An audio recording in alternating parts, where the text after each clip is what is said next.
بسم اللہ الرحمن الرحیم۔ خواہشات پرستی یہ انسان کو بادشاہوں کا غلام بناتی ہے، جبکہ صبر غلاموں کو بادشاہ بنا دیتا ہے۔ ان الشہوۃ تسیر الملوک عبیدا والصبر یسیر العبید ملوکا۔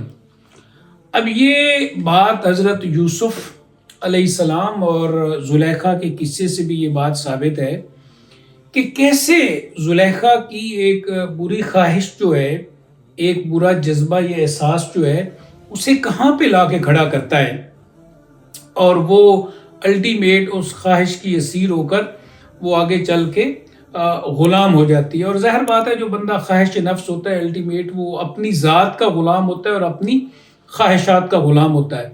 لیکن اپنے آپ کو روک لینا، گناہ سے روک لینا، اپنے آپ کو ابھارنا نیکی کے جذبے پر، یہ صبر ہے۔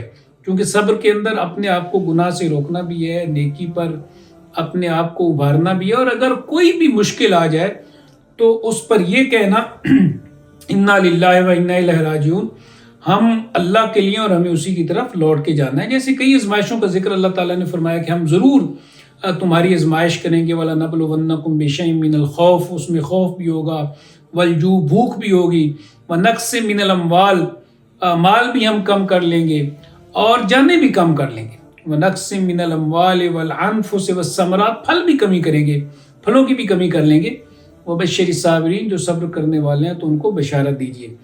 اور وہ جو صبر کرنے والے ہیں وہ یہ کہتے ہیں جب بھی ان میں سے کوئی مصیبت آتی ہے انا للہ و انا الیہ راجعون، ہم اللہ کے لیے ہیں اور ہمیں اسی کی طرف لوٹ کر جانا ہے۔